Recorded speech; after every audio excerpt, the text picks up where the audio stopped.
into another episode of Brand X. Now, I don't know whether to call this episode 120 or 121 because we recorded episode 120 and we had audio issues and it's really unusable. It was with our friends Jason and Mindy from the Jason and Mindy podcast. So I guess this is 120. I guess that's going to be a lost episode. I am one of your hosts, John. Alongside me is Deuce.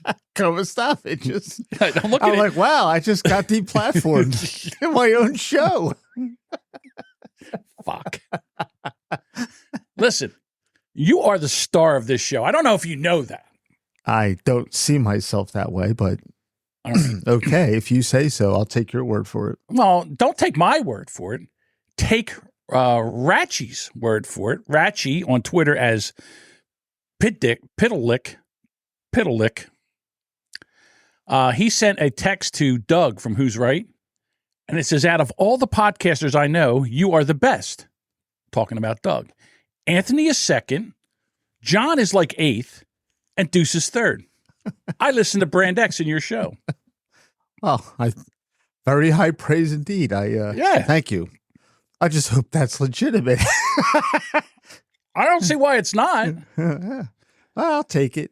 Yeah. So hey, I got it before we go in. Are you, because if you want, I can get up and leave. Like, since the Eagles won last night, are you sitting over there with a raging heart on under that desk? I'm not lying. I'm very happy that they won, but I'm also extremely tired because I watched the whole game and then I listened to all the post-game shit. Right. Which I didn't get to sleep until 2. Now, I didn't watch the game. Did it go into overtime or anything like that? They was won on so regulation. It's a standard game? Okay. Listen, if we're going to talk about the Eagles game, which happened on Monday night against the Chiefs, the rematch of the Super Bowl, the reason that I didn't do the Boomer Bunker, it was an amazing game between two amazing teams. I don't know if the Eagles lost that game. I mean, won that game or the Chiefs lost that game. There was a lot of drop passes from the Chiefs. It was raining. It was raining hard. I did see that in the part that I watched at the bar. Mm-hmm. And, but you know what? The Eagles, I'll tell you one thing. They stick in there and they just come back and they just keep fighting and they end up winning. They don't blow teams out like the Cowboys. Cowboys blow teams out. Especially the Giants. Fuck the Giants. Fuck the Giants. Do you know the Giants beat the I saw that. Commanders? And I had that line. I said, you know what? The Giants are going to come back and beat these Washington Commanders. Fill in the blank. Right. So I watched the game last night, and you know how I watch football, screaming and yelling. It's the same way you podcast. Same way I podcast. So my daughter Megan is a huge football and baseball fan. She loves the Eagles. She's on top of everything. She sends me tweets and TikToks and everything about the Eagles, and she knows shit before I even hear about it. So, and I'm really happy that I've been able to pass that fandom down to at least one of my children. Where's she in the hierarchy? She's a middle child. She's between. So she's not one of the twins. No, okay. She's just a step up over the twins. Okay. She's number 3 in line. Okay, to the throne, to the 5. Heir to the. She's 3 of 5. 3 and heir to the throne. Yes, of the Jamingo Empire, the Jamingo Dynasty. So last night they were not doing well. They weren't doing good. They were not doing well. They're not doing good. The Eagles not doing good. They're not doing well, and I'm pissed. So she's like, "If you're going to keep this," because I went over there to watch the game. If you're going to keep this up, you got to go. I'm like, am I getting thrown out of this house again? First by your mother, now you? I don't need your negativity in my life. Get the fuck out. Meanwhile, they're up and hoot and holler, and I'm not just watching the game. And what I was saying was, I said the offensive line and the defensive line were just not. They weren't crisp like they normally are. They were just being taken over by the Kansas City. So all I'm doing is commenting on the obvious. And she's pissed off with me. So all you needed was your Captain Obvious uniform and hat. medals on your back. So now it's near the end of the game, and the Eagles they score, right? So now they're up by 4.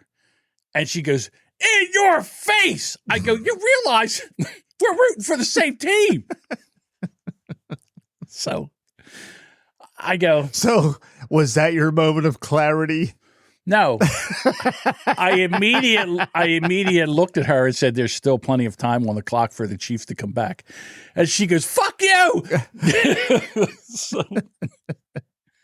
Now, of course I want the Eagles to win. What am I?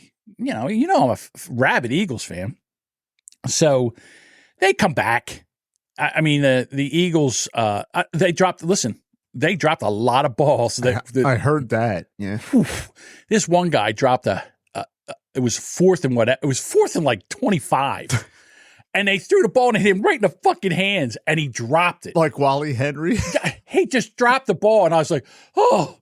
Because I was like, how the fuck did they get a first down? You're supposed to be in front of the sticks, so the guy can't get behind you, and you let that guy get behind the first down marker and fall on the ball and have a chance to catch the ball. Yeah. So they win. The Eagles win, and I come home, and I'm listening to on the radio. I'm listening to the post game show, and then I got to come home and I got to watch the post game show that they do on TV. So it's like 2:00 in the morning. So I'm working on 5 hours sleeping, 1.5. Was the first old-fashioned a double? Maybe. Okay. So yes, it was 2.5. So you're on your third old-fashioned. Yeah, I'm on my third old-fashioned right now. So, buckle up. So, okay, let me ask you this. Have you listened to the Daily Jamingo yet, the show that I've started by myself? I've heard everyone except the one that dropped while I was driving over here. Okay. Which I heard like maybe the first minute, and it was you and the Duchess. Okay. I haven't heard that one yet. So I want to ask you a question, and I'm serious about this. I want your honest opinion. On wow, really? Uh-huh. Maybe we should do this offline. No. Listen, I trust you. You're a dear friend of mine. There's nothing, unlike Bob, there's nothing that you can say that would... Wow, even now you take the opportunity to drive the bus over my favorite podcaster. Yes, I do. Wow. Just for the fact that he's your favorite podcaster. Followed by Duchess. You're about 8.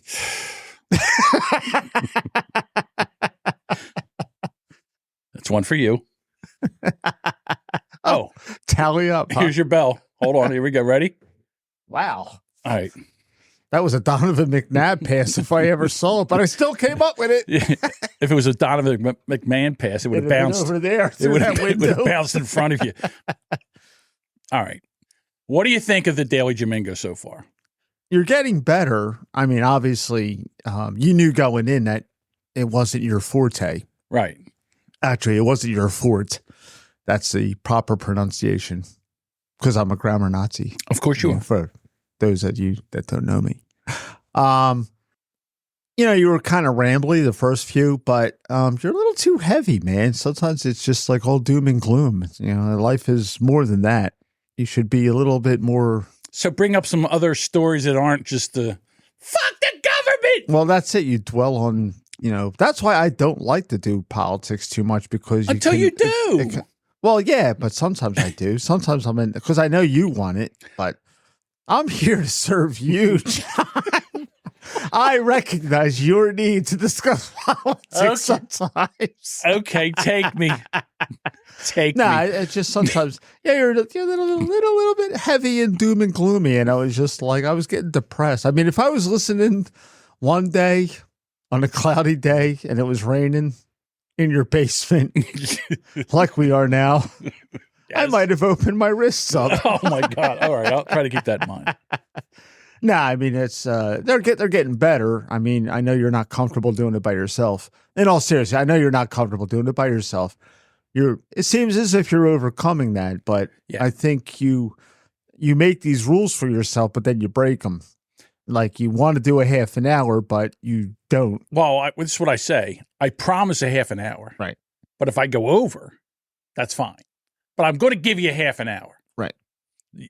There's a half an hour what minimum. You should say is, I promise you a minimum of content of one half hour. But it could go an hour and 47 minutes. Yes, with the Duchess.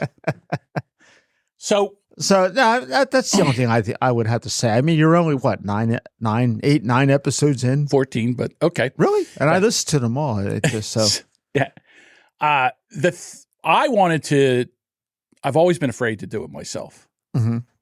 As you've said to me for years, long before you confessed your soul, you bore your soul to the audience.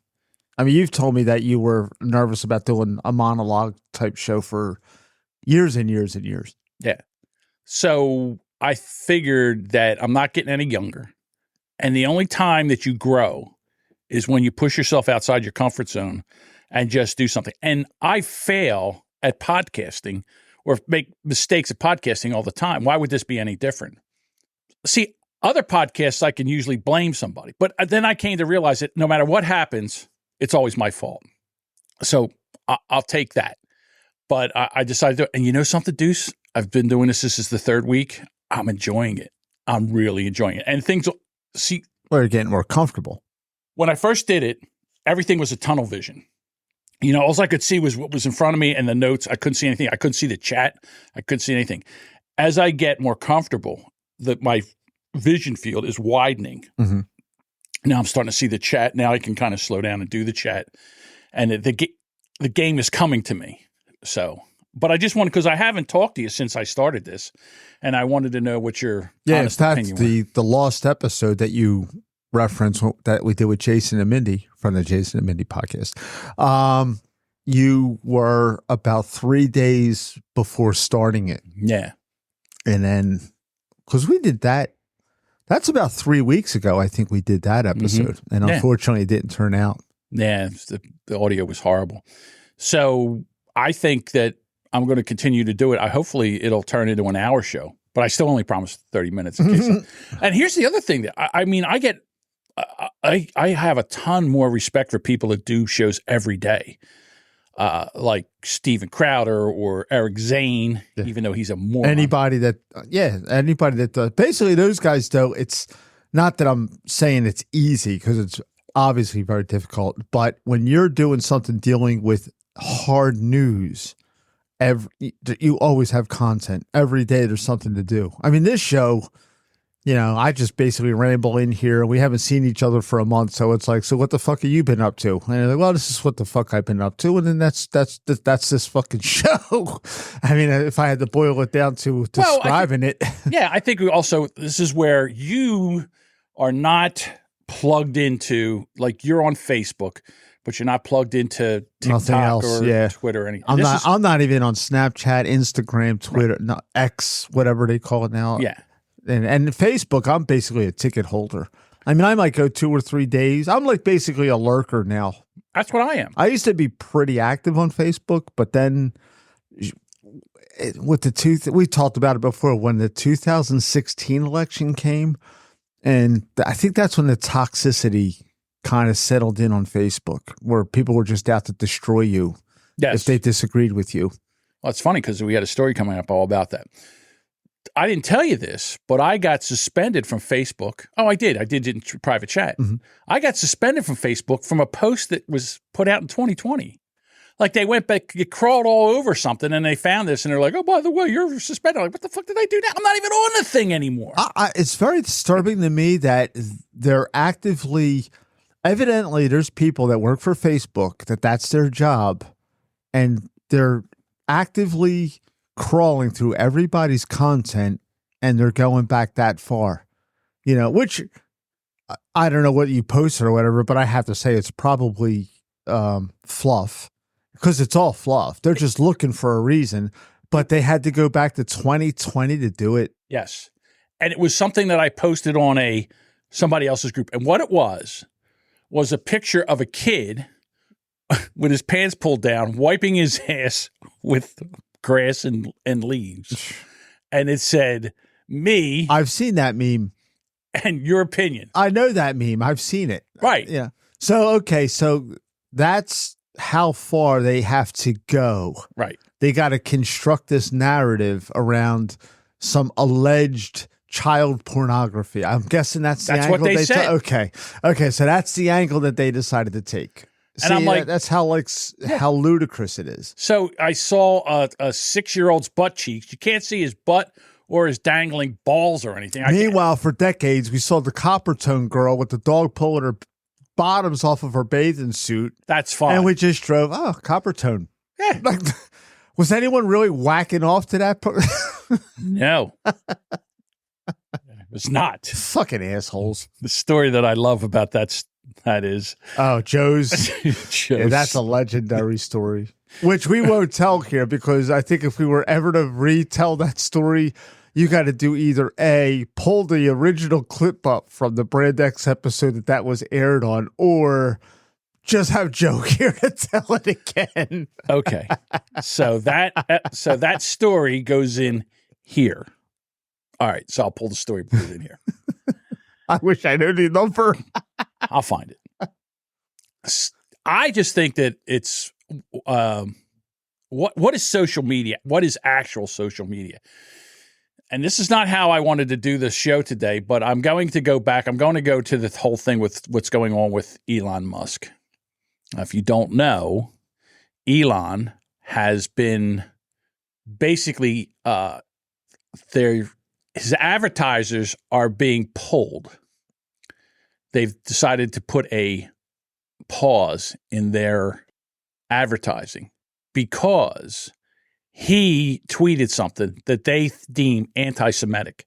Now, you have seen what's been going on the past month and a half, what's going on between Israel and Gaza. Mm-hmm. And most of the mainstream media is apologizing for the Hamas and basically saying that there has to be a ceasefire over this. So here's the, let me get over to this thing. I'm just going to read this to you because. Whoa. What do you know about Media Matters? I have a follow-up on where you're going. So I know about Media Matters and I know what they do. And I also know, I don't know if you're aware of it, that the Texas Attorney General Paxton, right, is going to allow that lawsuit to go through because they're famous for manipulating what you say in an interview or on a podcast or on your TV show and dispersing it to their minions because that's what they are. And then it forces advertisers to abandon you. And basically there's pretty credible evidence that that's what they've done with this attack against Elon Musk. All right. So it says after Media Matters for America ran an announcement, Apple, Disney, IBM, NBC Universal, and Sony pulled their advertising from X. It is unclear if it is entirely over the Media Matters announcement, but Musk has just blessed an anti-Semitic post based on around a conspiracy theory. So everything's a fucking conspiracy theory with them when it doesn't meet their narrative. That's number one. So X claims Media Matter kickstarted a blatant smear campaign by publishing almost 20 articles against the social media platform and Musk in November. Media Matters is accused of being compliant of illegally interfering with X's contracts with advertisers and making malicious and false statements that are intentionally placed. There's intentionally placed ads near anti-Semitic posts. So what he did was he went back and he found out what they did. And what Media Matters did was they made some fake accounts, and then they followed some some basically anti-Semitic people. And then they also followed Apple and all these other places.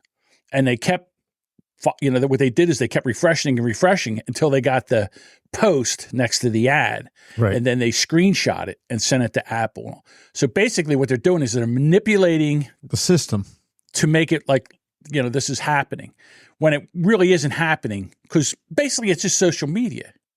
So this is, to me, that's part of the story. But this other part of the story, I understand.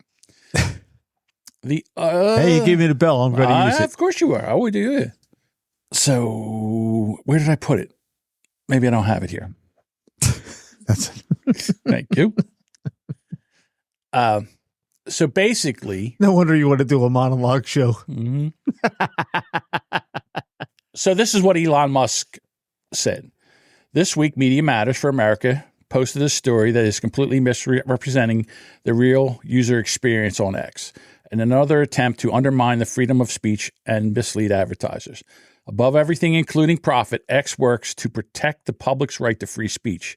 But for speech to be truly free, we must also have the freedom to see or hear things that some people may consider objectionable.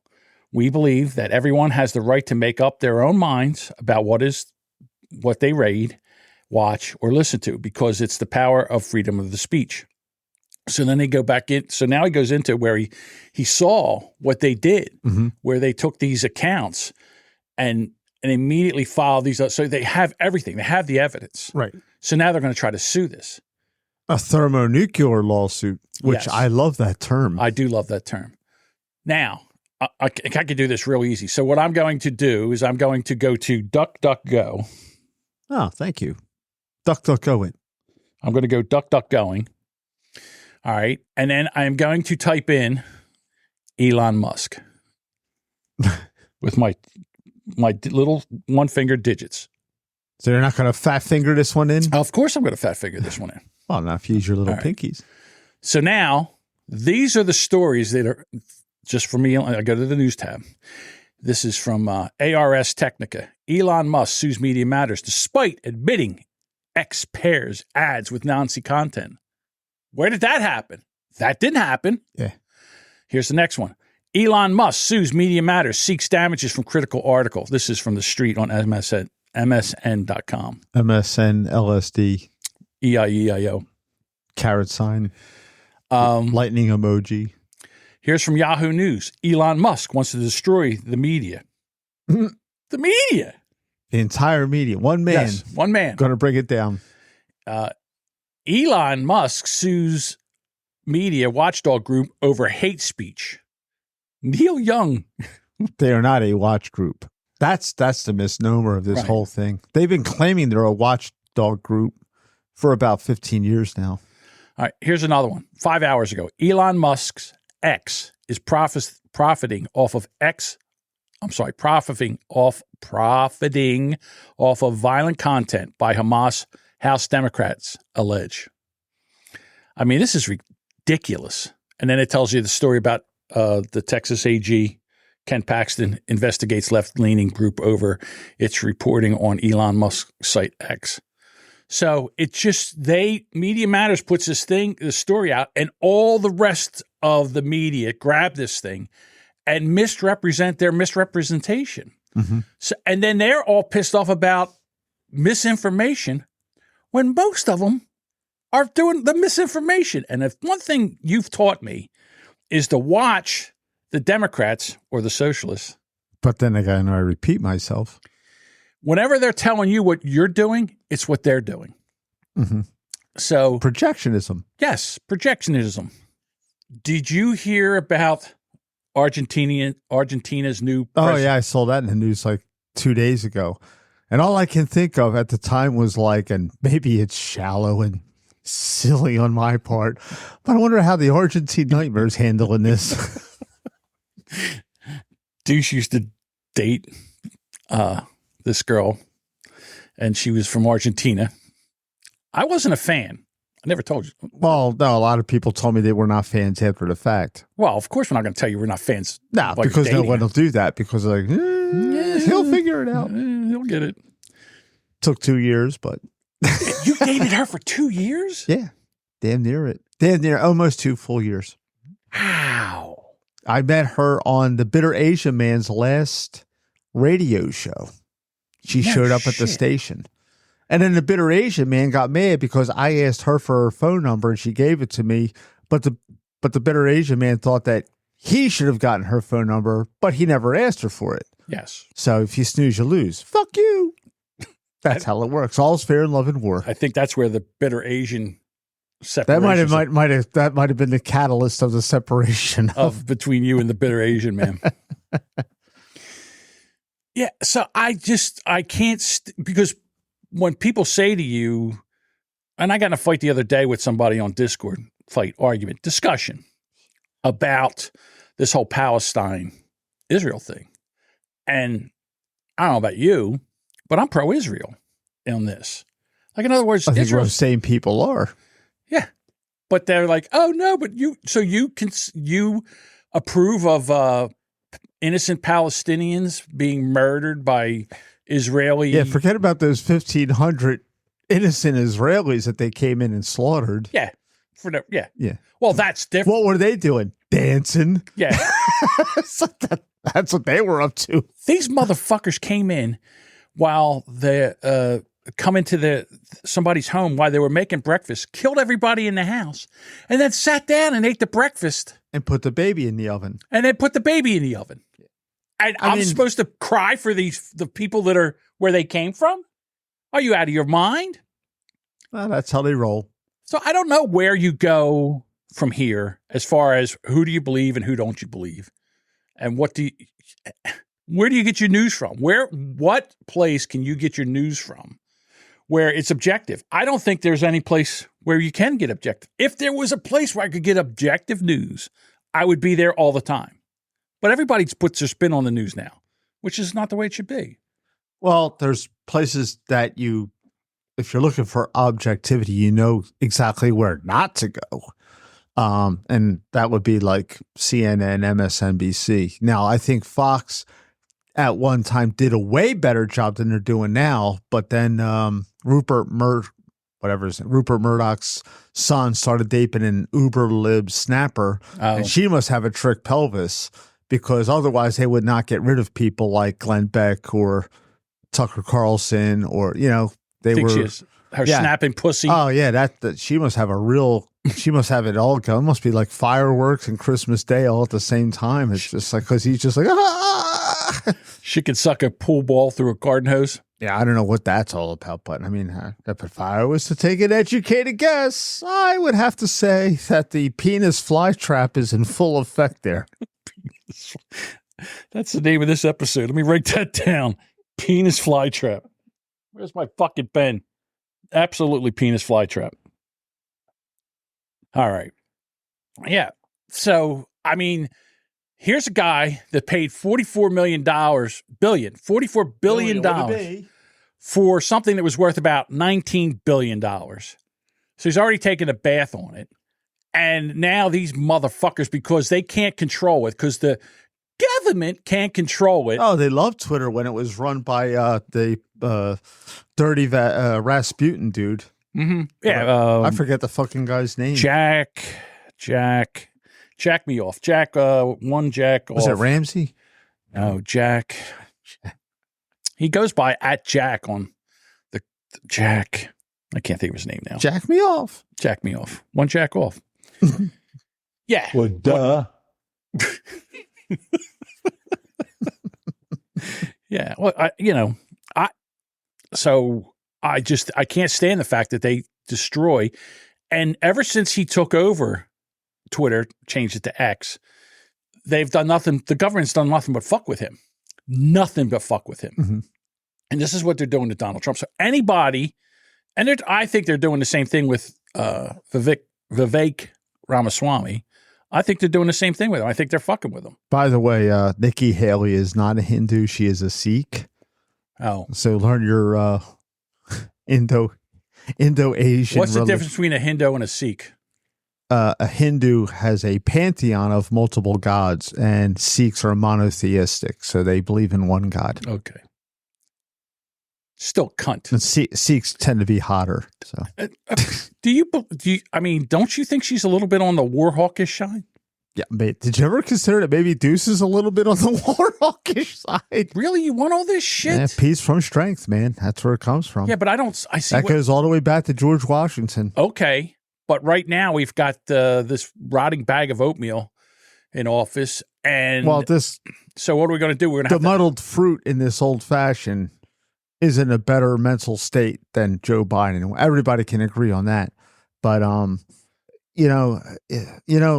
Reagan was very, very, I guess by now you forget, through time. But at the time, Reagan was very, very hawkish. And everything turned out right as rain,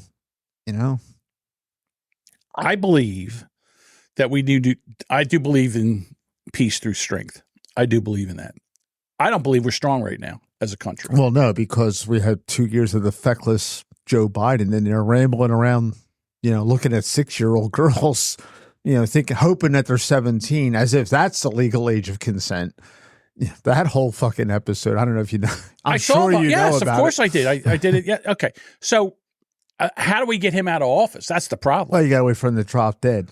Yeah, but then we have the feckless cunt behind her. She can be easily outvoted. Anybody can vote her out.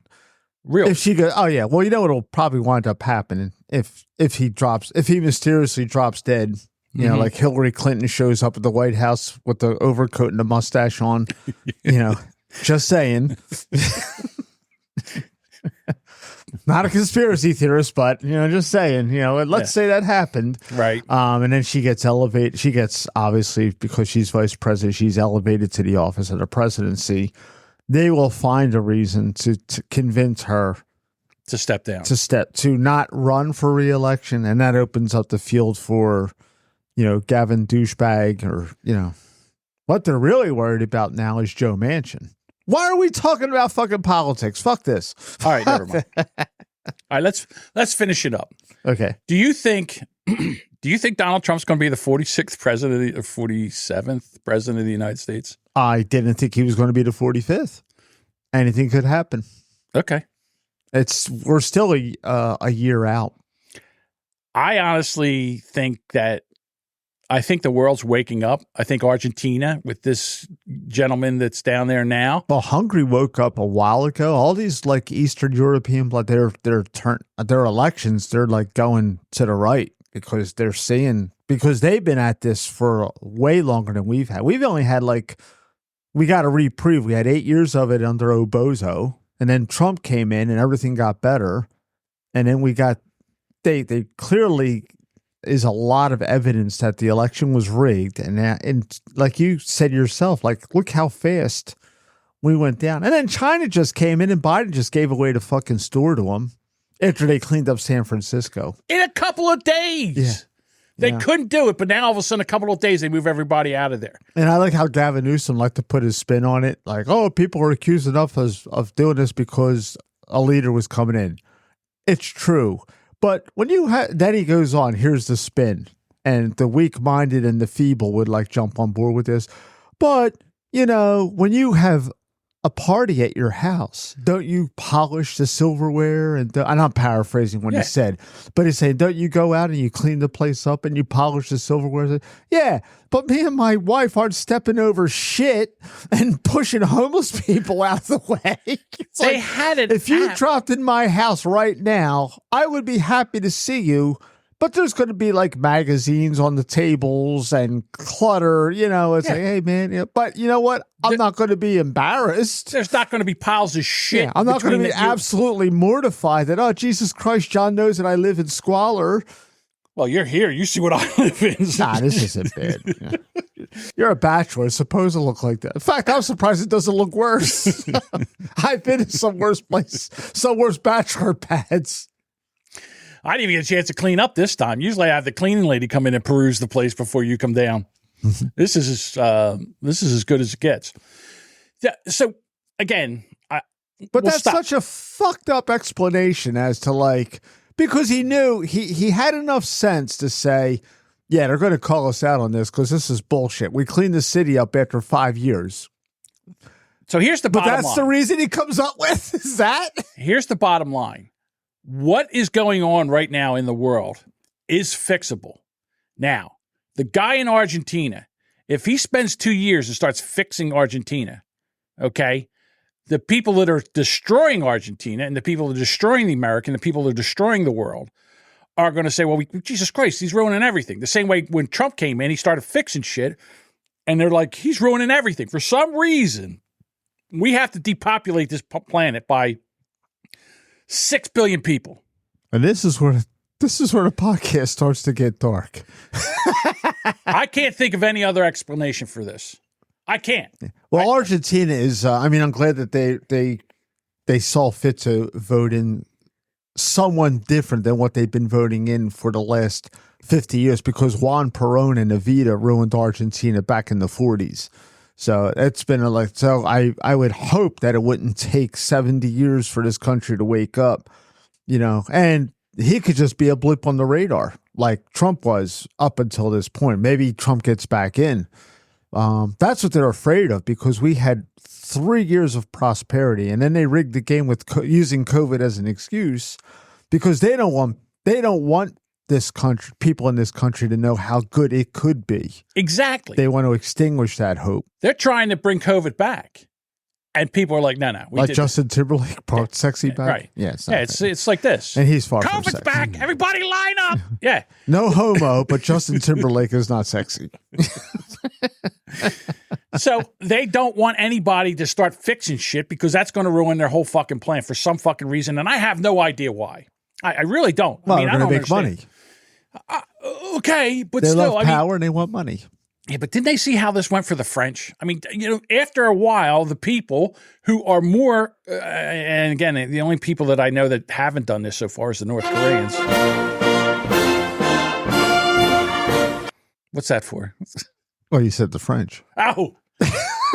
Come on, man. Okay. I wasn't sure what song that was. Work with me. Have another old fashioned. I wasn't sure.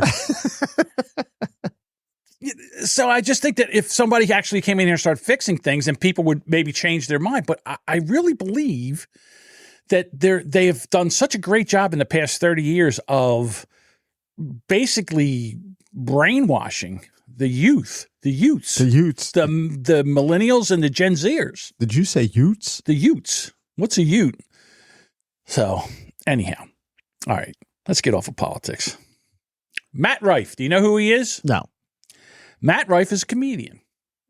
Matt Rife has been a TikTok sensation. He's a pretty boy. He's a good-looking guy. He's 28 years old. And what he does, like most comedians, is he uses TikTok to do his crowd work. When he does his crowd work, he uses that, because most comedians, they won't put their jokes out there, because as soon as they put their jokes out there, they've burnt that material and they can't use it. Yeah. Unlike us podcasters who have to come up with new material every fucking day. We just can't be doing the same fucking stories over and over and over, because people would stop listening. Comedians, they take one routine and they go around the country until they can't do it anymore. And then they put that out as a special or whatever. So Matt Rife he gets a Netflix special, and it came out, I think it was like 3 days ago, and everybody is pissed, because the very first joke that he did was branded disrespectful and offensive because it was made fun of domestic violence. So, oh wow, right? So, I can stop right there. Okay, right at the top of my head, I can think of numerous comedians that made jokes that could be construed that way. It's funny. Funny is funny. Yeah. Okay. Funny is taking something that's absurd or, something. And so now what we have is all these pearl clutching assholes that could not find a funny joke. These Hannah Gatsby lovers. Mm-hmm. They've ruined everything else, and now they want to ruin stand-up. The thing about stand-up comedy, when you used to go to a comedy show, was they would come in and say the most offensive fucking shit, but they made it funny, and you laughed at it. You didn't believe it. You just laughed at it. So let me play for you what the hubbub's all about. Here we go. Matt Rife is getting called out now that his Netflix special, Natural Selection, is on Netflix. Matt's base is majority female, but this special was for the boys, that's for sure. And it's hurting him big time, with people finding his quote-unquote jokes not funny and disrespectful, as he makes jokes about things such as domestic violence. The thing is with Matt, these girls made him famous, and it feels like it just wasn't enough for him, and he wanted to impress the boys with this one, and it's ended up hurting him. But he doesn't seem to care, as all right, so he doesn't seem to care that he's a good-looking guy. He's a very attractive guy, so the ladies love him. Okay, that's his problem, right? And it's not his fault. Why is it his fault that he hit the fucking genetic pool jackpot? I would love to have hit the genetic pool jackpot. It came out looking like fucking Brad Pitt. We discussed this on the last podcast. Yes, I would love to have been part of the Beautiful People Club. The beautiful people, the beautiful people. But we're not. So No, I had to deal with sparkling wit and conversation and knowledge. Yes! I had to put the fucking hard work into this. That's right. That's why I'm one charming motherfucker. Because if I was good looking, Like that pig on Green Acres? that's right. Charming motherfucker. All right, sidebar, because you just brought something up. So I've been working on stand-up. I've been going to open mics. Really? Yes. Wow, where at? The metaverse. It's a secret? Oh, okay. In the metaverse. They have comedy clubs in there where you can go in and work. So I go in the other night and I'm doing this thing and I'm doing part of my routine. And I told the joke about the amazing pig. Okay. The joke about the amazing pig goes like this. Guy goes out to the farmer, sees a farmer, and he sees a pig running around with a wooden leg. So he says, why does that pig got a wooden leg? He says, let me tell you something. That is one smart pig. That pig is exceptional. The other day, one of my prize bulls was out in the field and it got stuck in the fence, and the pig came running up and squealed and then made me follow it, and I found the bull and I was able to get him out from under the fence. That saved me like a lot of money because he was my prize breeding bull. The guy goes, well, that's fantastic. Why does the pig have a wooden leg? I says, well, he says, that's a really smart pig. Let me tell you about that pig. He says, the other day, the barn caught on fire, and the pig comes in, squeal, and I come running out. I see the barn's on fire, and I was able to put it out so we didn't lose the barn and all the animals. The guy goes, did the pig's leg get burnt in the fire? He goes, no. He goes, well, why does the leg, pig's got a wooden leg? He says, I'll tell you another story. He says, my daughter fell down in a well, and the pig came on over, squealed, and ran to the well, and we found my daughter. My daughter would have drowned, but we were able to get my daughter out, saved her life. The guy goes, I don't understand why a pig has a wooden leg. He says, well, a pig like that, you don't eat all at once. So I tell that joke. The guy goes, you think that's funny? I said, no, I always come over here and just tell stories that I don't think it's funny. What the hell do you think? Of course it's funny. Now, everybody's in the place is laughing. So the guy goes, I don't think it taking an animal's and cutting off its leg to eat it and leaving the pig still alive in pain is funny. So he's one of these reckless assholes that has to take everything fucking literally. Yeah. That's the problem. No one can suspend disbelief. Like the joke where a guy goes into a bar and he goes, oh, what's in the suitcase? And he opens it up and a 12-inch man walks out and no one like questions that aspect of the fucking joke. Correct. It's a fucking joke. So I said, sir, do you believe that there's an actual pig that actually has a wooden leg? He goes, I don't find it funny. I said, well, so everybody else is laughing. I said, all right, sorry you didn't find. Sorry you suck. Sorry you don't understand comedy. But let me continue. So I get done my set and I go on. I get off and he comes over and he goes, I don't like offensive humor. I said, you don't like humor. Humor is offensive. Yeah. Humor, there's no such thing as really good, clean humor. I'm sorry, it's not. Right. It's I get it. Yeah. But there's not really any really the best humor, when you think about it, and we grew up during the age of comedy albums. That's what Right. there was before there was before cable TV, and then fucking the internet, and then fucking TikTok. There was comedy albums. And the great thing of great comedy, it comes up out of nowhere and it kicks you right in the fucking teeth and catches you by fucking surprise and you fucking laugh at the absurdity of it. That's the best fucking comedy there ever is and ever was. I always say, for me, the best kind of comedy is when, thank you, the comedy is when someone tells a joke and the people go, oh, and then laugh. It's like, oh. And then they laugh. That to me is the absolute. That's the because God forbid it provoked thought, and Exactly. you can't have that. No. God damn, there's something thought provoking. I can't have that. So the outrage, Deuce, the utter outrage. So here we have someone else that's going to tell you what the story is. I'm sorry. Did you see Matt Rife's Instagram story? I'm never one to throw my hat in the ring to talk about celebrities in this way. But I'm going to. But I'm going to right now. I never do this, but now somebody did something. Everything after the butt is all bullshit. Exactly. I call bullshit. Yes. My words come back to haunt me. But oh my God. I know there's a lot of buzz around his Netflix special. I haven't watched it yet. I was going So I haven't watched it, but I strangely know everything about it. I'm going to comment on it. to. But apparently there are a few jokes in there that people are getting offended by or upset about. And in response, he posted this. All right. Before I go into that, because you don't have Instagram, so you don't know what that And is. you don't want to say, let me say this before I go. Damn you. You know my I know your multi operandi. Yes. So I have this thing. Do me a favor. Every time I say so, Hit that the bell? Yes, please. Because I'm trying to stop that. Here's another woman. She's going to also tell you a thing or two about a thing or two. So here's Matt Rife's apology on Instagram. It says, if you've ever been offended by a joke I've told, here's a link to my official apology. Okay. So he caved? It's better. Oh, okay. The apology is actually funnier than the joke and more offensive. So he used facetious / sarcasm to make it even better. Bravo. Yeah. Now, Mike from Wheelbarrow Full of Dicks, I was testing the equipment out in Discord, and I was going over some of these clips, and she says this. The link right here says tap to solve your issue. Gotta be honest, he outdid himself with this one. All right, so now I have to tell you what it is. When you tap the link on his Instagram to see his apology, it takes you to a website that sells special need helmets.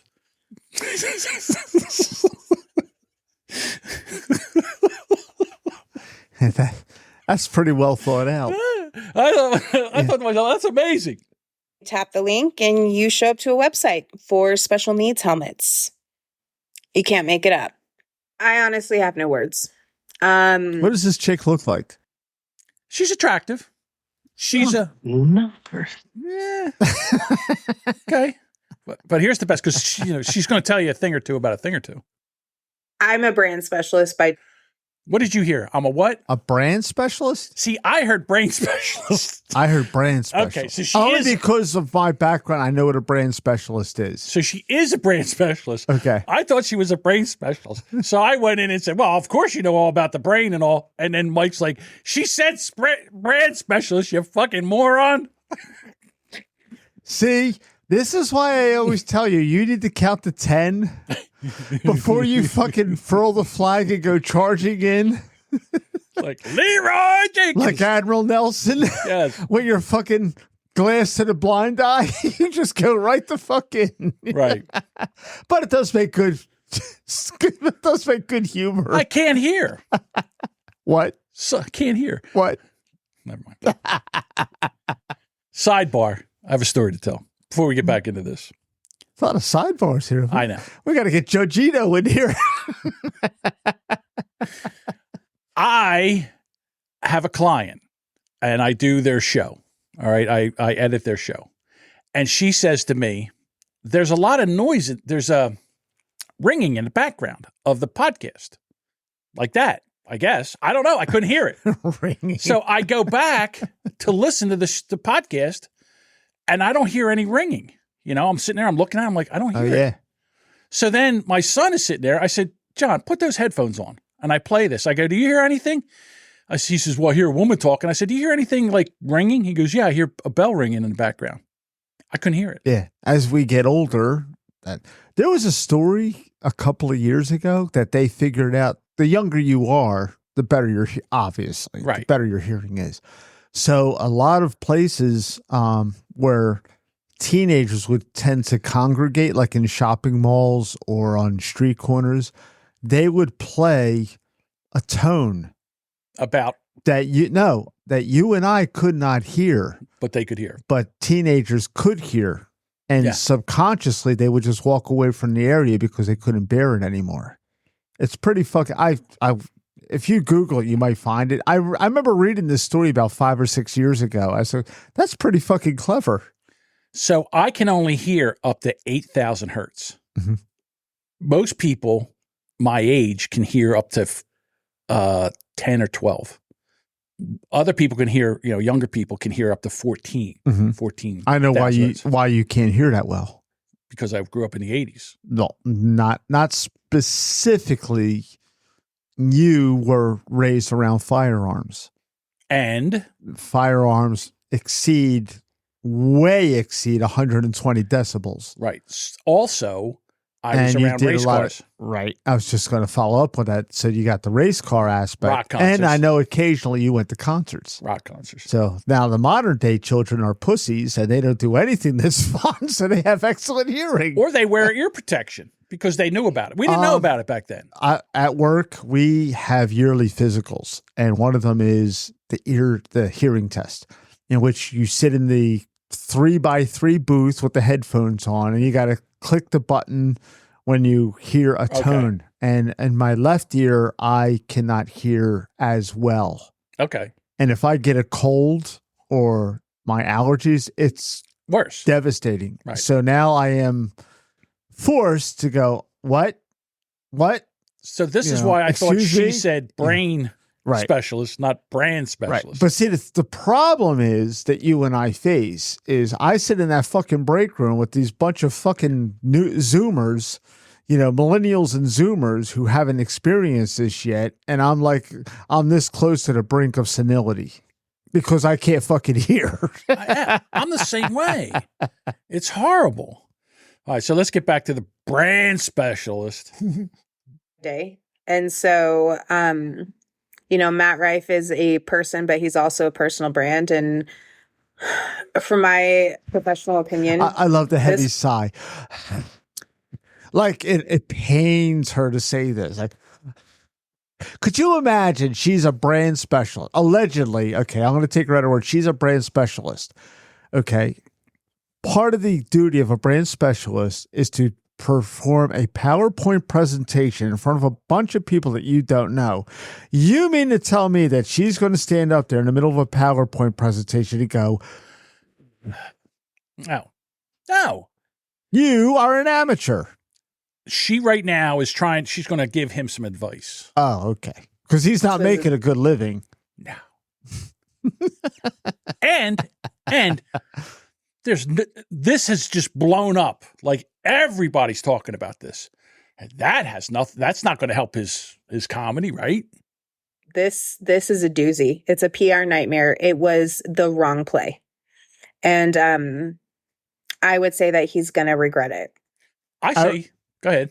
Everything that she just said means that she's pissed off. Or I call bullshit. Well, it's bullshit because it's all bullshit. Because he's doing comedy, and people that know comedy and people that like comedy and people that like dark humor will say, this guy's my guy. And he only needs maybe 100,000 fans throughout the country to support him, and he will make an exceptional living. And women are still going to come to his show because he's hot. They don't give a shit if he just made a fucking stupid joke. So you're saying to yourself, what could the joke be? What could What is so egregious? What the fuck did this guy say? What the so offensive? Is it like Andrew Dice Clay caliber? Is it? You know what, Deuce? I should not judge. I shall allow you to judge. This is from his opening joke on his Netflix special. I've only been to Baltimore one time. I ate lunch there, and the hostess who seats you at the restaurant had a black eye. A full black eye. It wasn't like, what happened? It was pretty obvious what happened. We couldn't get over the fact that we're like, this is the face of the company? Like, this is who you have greeting people? And my boy who I was with was like, yeah, I feel bad for her, man. I feel like they should put her in the kitchen or something where nobody has to see her face, And I was like, yeah, but I feel like if she could cook, she wouldn't have that black eye. Testing the water, seeing if y'all are gonna be fun or not. Let's see. If we start the show with domestic violence, the rest of the show should be pretty smooth sailing after that. That's the joke. That was it was humorous. It wasn't like a knee slapper. I would give it about a 5. And I said it was humorous. To me, it came from the joke. I feel like he stole this and kind of modified it. It came from the joke What do you tell a woman with 2 black eyes? Do you know? Something about like maybe you should listen more. Something that you haven't told her twice already. Right. Okay. Yeah. All right. That came from that joke. Yeah. So And that's been around forever and a day. Right. So if that joke was so offensive, So over the top. that he's going to get canceled, I'm thinking to myself, I could do better than that. Would you like to hear some more offensive jokes? I'm always on board to hear offensive jokes. All right, here we go. Wait a minute. Like Batman. I always like to hear offensive jokes. Deuce, did you know that 9 out of 10 people enjoy gang rape? No, John, I did not know that 9 out of 10 people enjoy gang rape. What did the pedophile say when he was released from prison? I don't know what. I feel like a kid again. Necrophilia. Crack open a nice cold one. Deuce, what's the opposite of Christopher Reeves? I don't know. Christopher Walken. Hey, babe, do you have an extra chromosome? Because you're looking pretty down. Hey, Deuce, what's 13 inches long, stiff, and makes women scream? I don't know. What? Crib death. Why doesn't Mexico have an Olympic team? Because everybody that can run, jump, or swim is already in the United States. Already over the border. There's a white boy, a Mexican boy, a black boy. They're all in 5th grade. Who's got the biggest dick? Just the premise is funny. I don't know who. The black boy. You know why? He's 18. What's the difference between Jesus? I'm sorry. Let me try that again. What's the difference between Jesus and a picture of Jesus? You mean a picture? What's the difference between Jesus and a picture of Jesus? What? You can hang a picture of Jesus with one nail. There's a man walking a tightrope 60 feet above the ground. Another man is getting a blowjob from a 60-year-old woman. What are they both thinking at the exact same time? Don't look down. Don't look down. Don't look down. That was pretty funny. What do you do? Unless, of course, you're an 80-year-old man, in which case, like, whoa, I hit the jackpot. What do you do when an epileptic has a seizure in a bathtub? Oh, add soap. Throw in the wash. Okay.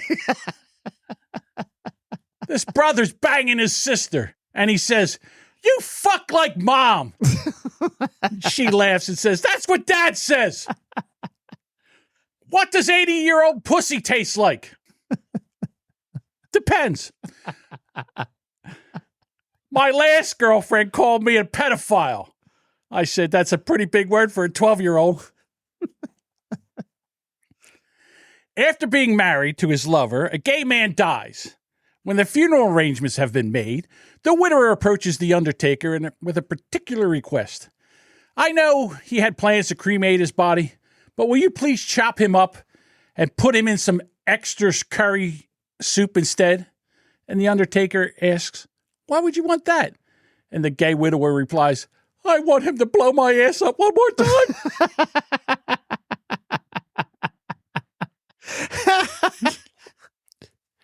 3 ladies are on a flight when suddenly a captain announces, prepare for a crash landing. The first lady takes out and puts all her jewelry on. Surprised by this, the other lady says, why would you do that? She says, well, when they come to rescue us, they'll see that I'm rich and they will rescue me first. The second lady, not wanting to be left behind, began to take her top off and bra. She says, why are you doing that? The other lady questions. She says, well, when they come to rescue us, they'll see my big fucking tits and they'll take me first. The third lady, who was African, not wanting to be outdone, took off her bra and panties. She says, why are you doing that? And the lady says, well, you know, they always search for the black box first. Those jokes are more offensive than what he just said. Yeah. And of course, I'm a product of my time. I find them funny. I don't think they're offensive at all. Maybe I'm the problem. I apparently am the problem too, because I found them all extremely funny. But you know what's worse than somebody that sits there and doesn't find a joke funny. Another comedian that is out there that just takes joy in this. And that's usually a subpar comedian. Your Bobcat Goldthwaits, your Hannah Gadsby. I never liked that guy. You know who absolutely hates that guy? Jerry Seinfeld. He does not like Bobcat? No. Did you ever see? I have Netflix. Do you have Netflix? Yeah, of course I do. Okay. Jerry Seinfeld does comedians in cars drinking coffee. Yes. And there was an episode where he was with a woman comedian entertainer, and they bleeped out Bobcat's name in the whole thing. Oh. Like when she mentions his name. And Jerry Seinfeld, I would have to say, as a comedian, is a consummate professional. Okay. He rolls with the situation. He goes with it. You could see that he was visibly not happy with this comedian. And he teased off. And the comedian who brought it up was like, she was kind of like quasi mortified about it. You know, like, oh, I don't find it funny at all. Like he was, but I kind of knew who it was, and then I went to the internet because everything there is true, just for like some verification on this. Oh, so was this comedian like some big fat lesbian? She might have been a lesbian, but she was big and heavy with blonde hair. That was Fortune Finster. Yeah, Finster. Thank you, Duchess. So he references, well, that's why he does that dumb voice. That's why he's not funny. He makes that stupid voice. And that's when I knew it had to be fucking Bobcat Goldthwait, you know, who basically gave up comedy to go into like I think he directs TV shows and movies and such. But, you don't have to do that because I can't make any jokes anymore. But Jerry Seinfeld was like visibly fucking shaken, and I watch every episode of Comedians in Cars Drinking Coffee, and that's the only time I seen him fold like a card table. I've seen him, Jerry, laugh so hard with Norm Macdonald in the car. I just watched that episode in that leaky Porsche. Yeah. Norm's sitting there. He says, hey, what do you think about Bill Cosby? I think the worst thing about Bill Cosby's legacy is the raping. Patton Oswalt. They say the worst thing about Bill Cosby was the hypocrisy, but I say the worst thing was the raping. I've never seen Jerry laugh so fucking hard. Patton Oswalt says it was the hypocrisy. I believe it was the raping. All right. But if you ever watch that episode just to see the real time. It was a combination of cringeworthy and like, oh my fucking God, I can't believe I'm here for this. It was really great. Oh my God. All right, I think we beat that topic to fucking death. I'm going to make a different drink. You want one? You know what? I could use another drink. Do you want another old fashioned or do you want a jackknife? You know something? I'm dying for a jackknife. All right. So now I'm going to have to eat the cherries out of my... No, I'll just use 2 fresh glasses. I can wash 4 as easily as I can wash 2. I'm still going to eat the cherries. Well, it's packed with vitamins and minerals. Yes, it is. Hold on.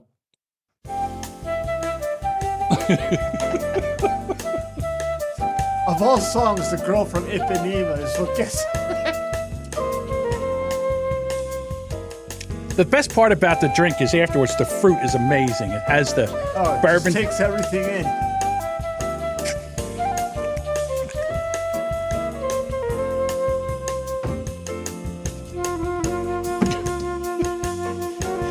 Touches. What are you laughing at over there? Touches is in the chat. She says, I'm clearing my schedule so I can podcast with Junkie McGee over here. I don't know if I'm going to like this drink. I've never had a jackknife before. I fell in love with him. All right. Oh, my God. I'm almost saying this is quite the hefty glass of Jack Daniels. Oh, yeah. There's a lot of Jack Daniels in there. Well, I don't want to be buying it every week or so. You weren't fucking around when you bought this one. I said to my daughter, I said, go in there and buy the biggest fucking bottle of Jack Daniels you can buy. She rolls out a barrel. So she comes in. She goes, Dad, this is $70. I said, let me see how big it is. And she holds it up. I'm like, yep, that's it. That'll do. That'll do. She FaceTimed me from the liquor store. She goes, this bottle's $70. I said, all right. Yeah, and? She got it. Oh, so again, you don't like the convenience of like all this stuff. So what I did was I Venmo'd her the money. I use Venmo. And she, that's right. You do use Venmo all the time. Well, for the lottery pool. Yeah. People pay you for the lottery from the fuckers. They walk around with no cash. That's why. You motherfuckers don't have a fucking $5 bill on you. Put a pin in that. We'll bring that up toward it because oh, we got a lot of pins floating around here. Yeah. There we go. I think I put a marker in there now. Oh, it seems like, hey, Duchess, can you unmute yourself or is it just me? Oh, you guys can't hear anything when I play the music? Can you hear anything now? What the hell? Did I just What the fuck? It's in and out, John. It's in and out. Oh, I'm sorry. It's fucking. No, this is fine. Okay. There, like your voice dropped out a couple times. Hi, Bob. Throughout the show, but when you play the music, it's worse. Hey, what's up, Deuce? John owes you a hug and a ball grab. Hey. I use all 4 fingers, John. Just so you know. Jesus Christ, what are you trying to try to pull out a plum? Oh, fuck. No, you just graze a little, like gentle, like a nice caress. I was watching the Kelsey Brothers podcast, and they were talking about how they're getting a little nervous. Ooh, look at this. All right, so here we go. This is more of a dessert type drink. It brings out like cake and treats better, but it's great by itself. God damn. That's terrible. You don't like it? No, I mean, it's so good. It's terrible. You had me, man. I thought you really genuinely didn't like it. It's like a chocolate shake. Oh, it's great. It's amazing. I didn't think I was going to like this. And it'll sneak up on you if you drink 5 of them on an airplane. Ask me how I know. Okay. I'm not drinking 5 of them. I got to do something. I got to do something after this. Okay, you can resume podcasting. And we're back. And we're back. And the Jackknife is an amazing drink. I knew you'd like it. All right. So here we have this comedian. I don't know who she is, but she's going to sit here and tell you about Matt Rife. Hey. I want to talk to y'all about something. Wait a minute. As soon as you start off with, hey, you know why? You know what a gay horse eats? Hey! If I could say anything about... Just say it. If I can give you a hint of what this comedian looks like, I'll just say this. Is it like that? Like kind of like that fraud that was in the bad Ghostbusters movie with all the women? Yes. Okay. Yes. I don't even know her name. Leslie Jones. Exactly. Okay, so here she is. Be relevant, topical, if you will. For those of you that may be curious, my mentions are absolutely fucking flooded with clips from a very specific comedy special. And you all know which one I'm fucking talking about. No need to tag me anymore. I'm good. I already have an astigmatism in each eye. I don't want pink eye either. In case anyone's curious, no, I'm not fucking surprised. Not even a little bit. You're telling me a man who goes on other people's podcasts and openly objectifies and criticizes women's bodies. A man that goes on other podcasts and openly objectifies other women's bodies. That's what she's upset about. Like, women don't objectify men's bodies in comedy. But this will tell you how funny she is, the next statement out of her fucking pie hole. Body is misogynistic. Someone alert the church elders. Yeah, no shit. You know what I mean? That part doesn't shock me nearly as much as probably the jokes themselves. One thing about a white straight male comic, they're going to be... Let me ask you a question. You didn't alter this No, all jump cuts. I hate those. If you can't sit there and convey your message without relying on editing and jump cuts and all that fucking bullshit, that tells me you have zero talent. Right. Because a real professional can be compelling and hold their audience without resorting to that. Just my opinion. This has fingernails that are at least 2 inches past her fingers. Which means she has scars around her asshole. Pretty much. And don't eat anything she's ever touched. There's no way you can wipe your ass and not cut your fucking anus up. Right. And also, her hands all tattooed up. Her fingers are all tattooed up. Like getting lips. Getting sick now, like in Wayne's World, getting sick now.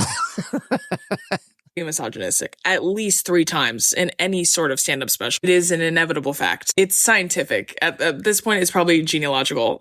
I mean, if you're going to have a real superficial take on misogyny, I could probably just go to your white racist uncle's Facebook page. I scroll down that bitch. What's that? And there it is. And there it is. Right. Don't need to watch anymore. You can move on to the next. Yeah, move along. I mean, move along. You got to it faster than I did.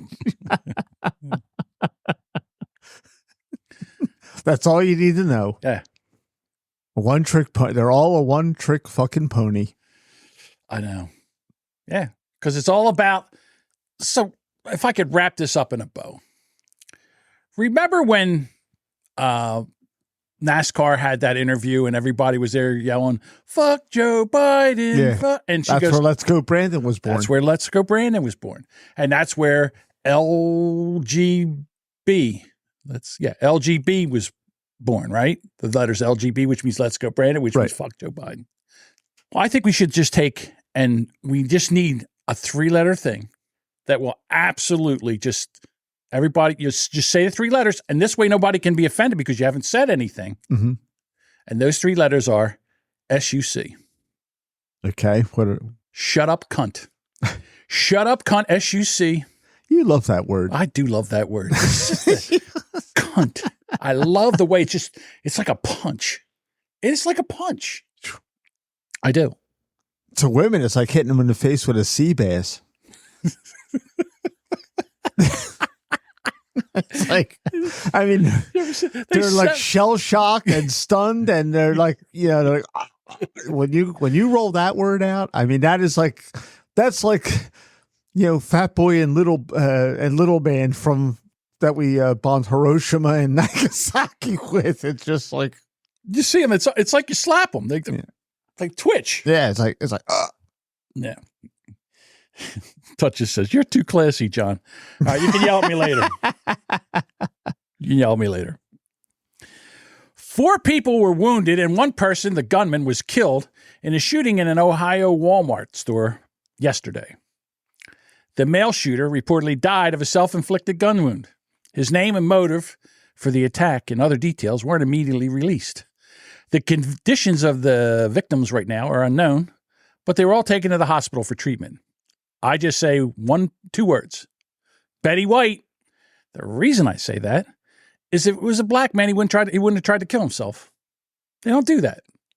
I don't know if you know this, but most mass shooters that do this shit are white and male. That's actually a misnomer. Is it? They say the same thing about serial killers. Yeah. But if you were to go on like Google, even or DuckDuckGo, and if you were to punch in like African American or black serial killers, there's a lot of them. Really? Yeah, but they did not know that. They don't seem to make the headlines as much. I know. The one that made the biggest impact was, I don't know if you probably remember, it was back in Jesus Christ, it was so long ago, like maybe in the 90s in Atlanta, Georgia, when all those children were like being discovered, killed. I did not know. I didn't even hear about this. Yeah. Oh, it was a big news. It was something like it was pretty big at the time.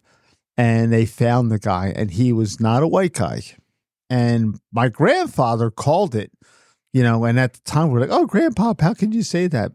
But the case that the example that he made sense because these were all young children, and he basically it was like no young children were going to walk off with a white guy.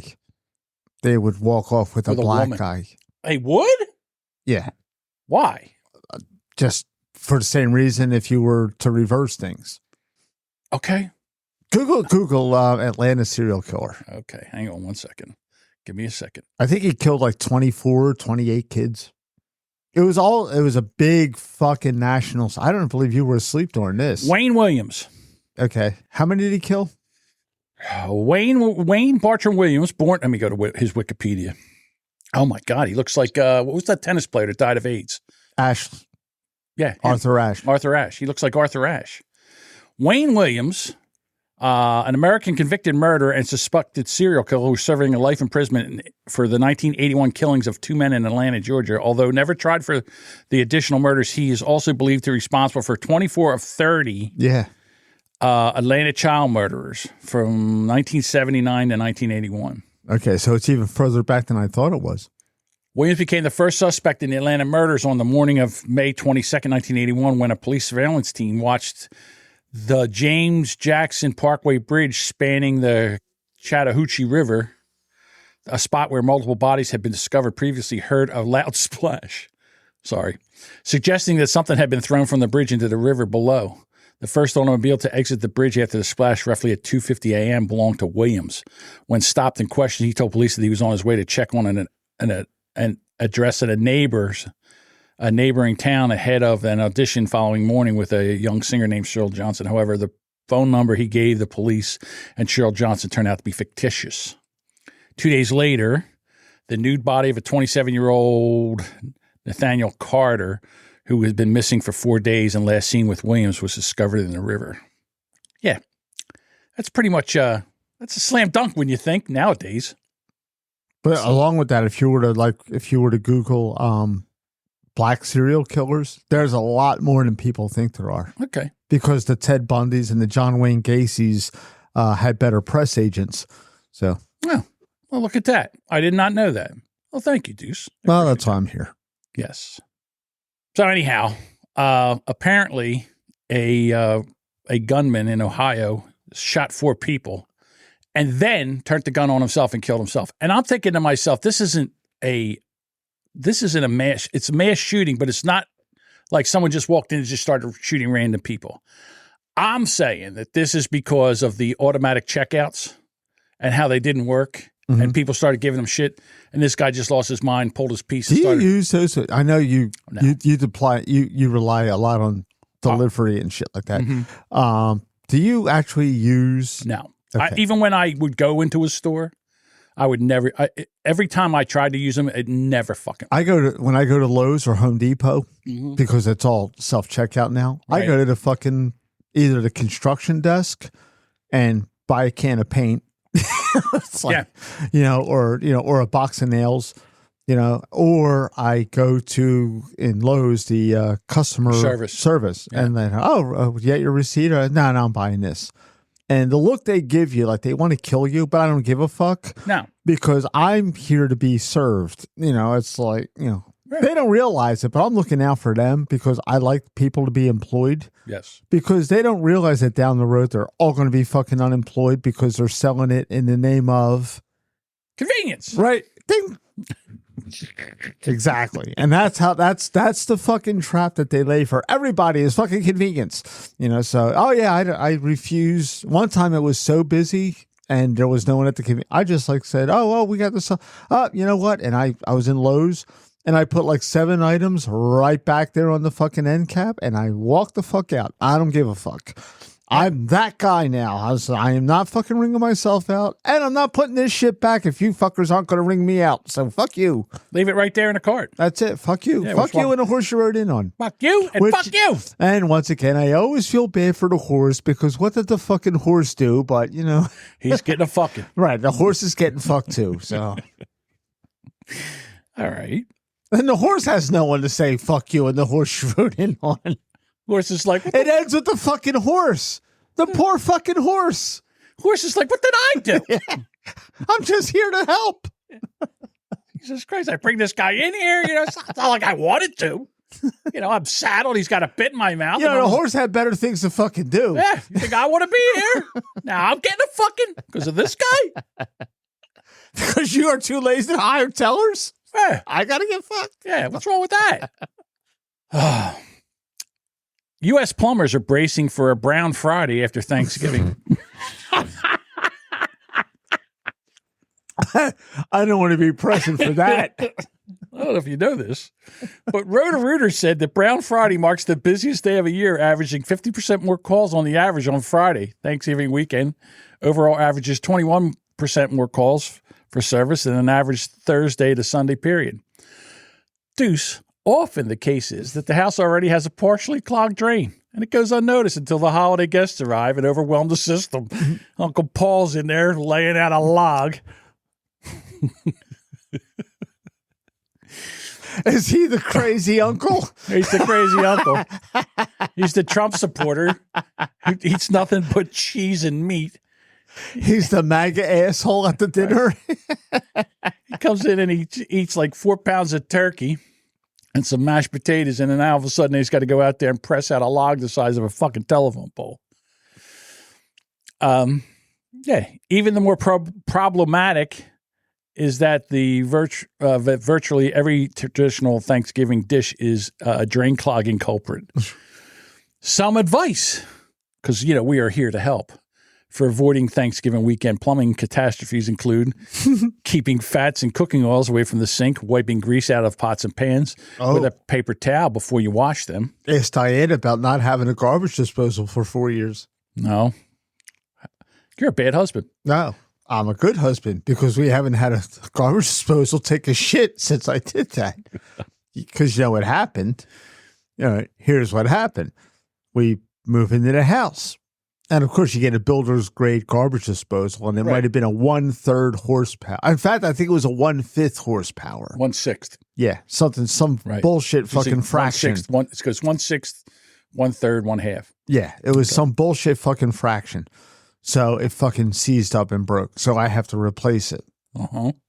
And I moved up to a 1/2. Yeah. I'm not fucking around. If I could use it as a wood chipper, I would, but She gives me any shit, she might be in there. So I say, pull Diane aside, say, okay, here's what you fucking did wrong. Although I may not have said fucking. I said, don't dump grease or fat or butter or anything like that from cooking oils down the drain because it seizes up the garbage disposal. And it's bad for the pipes as well, which is a no-brainer. Right. Okay. So we go about a year in and it breaks. And it's like, fuck. Well, they don't make things like they used to. That's my initial line of thought. Right. So I'll get around to fixing it. So we went about 2 weeks in, and Y says, what do I do with all this baking grease? Well, if we had a garbage disposal that worked, you could have. I was like, whoa. Is that what you were fucking doing? Were you pouring fucking bacon grease down the fucking drain? No, that's not what you do with it. What you do with it is put it in the refrigerator, let it solidify into a rock, and you throw it out in the fucking trash if you're not going to use it. Right now, Jody B is clasping his heart, thinking that people up north are taking perfectly good bacon grease and throwing it in the fucking trash. I said, I told you a year and a half ago when I replaced the last one not to do that. So, much like Odin, God of Thunder, Diane needed to learn humility. So we went 4 years on purpose. And I would spitefully remind her, well, if you didn't break the last one by pouring fucking bacon grease down the fucking drain, you would have a garbage disposal right now. But you don't. So we went 4 years until I finally buckled and I put in another garbage disposal. And that was 12 fucking years ago. So lesson learned. Sometimes you have to be a prick. Okay? It's just the way it is. I don't know how you get away with it. I don't know how. So I'm going to take a sidebar. So what, am I wrong? No, you're not wrong. I just can't believe you got away with it. I'm very upset. All right. So, well, what's she going to do? Put it in herself? No. I also, when I got my new house, we had a 1/6 horsepower garbage disposal that lasted the people before us 10 fucking years. Within 6 months, I come home and she goes, listen, the garbage disposal don't work. So I go over, I hit the switch and nothing. So I go out to the fuse box or the breaker box, and the thing's tripped. I'm like, shit. So anyhow, reset the breaker. I come back in and I turn the thing on. It goes, She goes, yeah, that's what it does. Just sits there and hums until it stops. I said, yeah, because it tripped the breaker. I said, what did you do with this? Now, I don't know if you know this. I'm sure you do. That they have an Allen wrench that you put in the bottom of it and you can crank it backwards. Or you can get a real long-ass screwdriver from the top side, put it in there and stir it like you're stirring a bowl of soup. Right. So I go in there and I take it. I'm like, what the fuck? So I'm moving back and forth. Finally, it breaks free. So now I get a flashlight. I'm looking down in there and I see all this gravel. Gravel. I go, what happened? Oh, well, we cleaned the fishbowl out. Oh, Jesus. It was literal gravel. I was just thinking to myself, what, you have an aquarium? It's gravel. So I'm like, so now it's a rock tumbler. Yeah, it's a rock tumbler. And now you know why she's my ex-wife. So I take the thing apart. I take it down. I unwire it. I take it down, and I take it up. I take the top of it all. I clean everything out. I clean it all out. Put it back together. About, 3 months later, I go in, and she says, there's something wrong with the garbage disposal. Everything underneath the sink is wet. So I'm like, all right, let me see what's going on. So I go down there and it's turning. There's no problem. I said, all right, run the water and turn on the garbage disposal. Turn it off. It's spraying out the side of it. So I said, okay. So I take it down, and in the side of the casting is a hole the size of a buckshot pellet. So I said, what could possibly be in here? And that's a real odd location for a problem to be. Right. Apparently, my son threw one of his marbles in the sink when they turned on the garbage disposal. It turned into a projectile and took out the casting. So like you, I went out to Sears and I said, fuck this 1/6. I'm getting me. I said, what's the biggest one you can get? If I could get a 10 horsepower garbage disposal in there, I would do it. I would want it to spin the sink around. So I go out and they have a 3/4 horsepower one. I said, that's what I want. So I get the 3/4 horsepower. I don't remember how long it took, but I come home one day. She goes, the garbage disposal's humming again. So now I get in there with the Allen wrench. I'm underneath the sink and I'm trying. I can't move it. So I'm like, what, did John move up the baseballs? Well, the 3/4 horse handles marbles pretty well. Let's try baseballs. So I take it down. I take the thing off. I go, there was string wrapped around it so tight that it was locked up. It couldn't even move. It's all binded up. Yeah. It's all binded up. So I spend like 2 hours cutting through that shit. I take everything off, take the impeller off, pull the string, cut the string, get it all off, put everything back together, put it back underneath there. I said, I don't know how you got string in there. I said, does anybody pay attention? Like, how does a ball of string end up in the garbage disposal? But it was a constant fight. I listen, I'm divorced now, so I don't know how many garbage disposals they went through since then. When I had my apartment buildings and I redid them, the first thing I did was like, no fucking garbage disposals. Fuck you. So, oh, and when I was making the drink, I said, put a pin on that. You mentioned Thanksgiving, yes. And that's the big day for. We went to my sister's on Thanksgiving, and right that was in 2018, and in that year, Diane and I have a building with 4 apartments in it. 2 of the apartments became vacant, and I decided I'm going to rehab these whole things, spend an incredible amount of money doing it. Totally new, everything. I'm at my sister's house, and the brand new tenant that just moved in on November the 1st texts me and it's like, hey, the toilet is clogged. It's not working at all. I'm like, oh, fuck me. Now, if anyone that knows anything about plumbing, when there's a volcanic eruption of shit and toilet paper all over the fucking place, it's going to be the first toilet into the building. And that happens to be this tenant. All right. I'm like, oh, what the fuck happened? So now I got to call Roto-Rooter up because what else you going to fucking do? It's Thanksgiving Day. Who the fuck else is going to show up? Right. So I got to get some white trash fucking meth head that works for Roto-Rooter to go to my fucking apartment, you know, to like do the job. And he gets out there and he does the job and everything. And the problem was they should make these things illegal or they should remove one word off of the box, and that is flushable. Oh. Fucking baby wipes and towelettes are not flushable.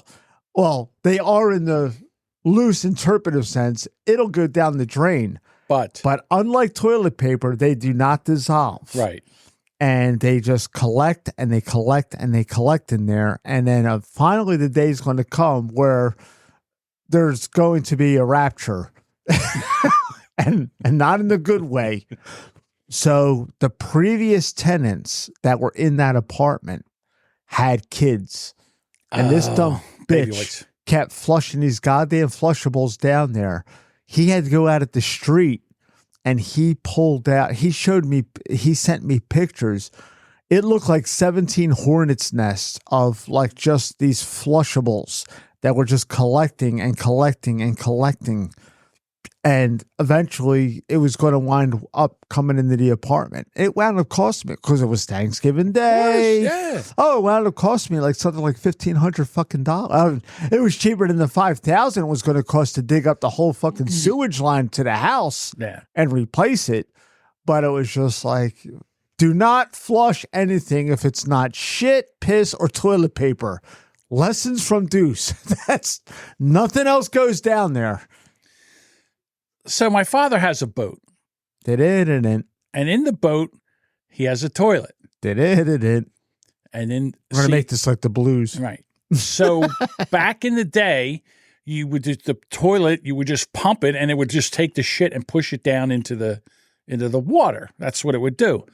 But we don't do that anymore because it's bad for the fish. It's bad for the fish. Fuck the fish.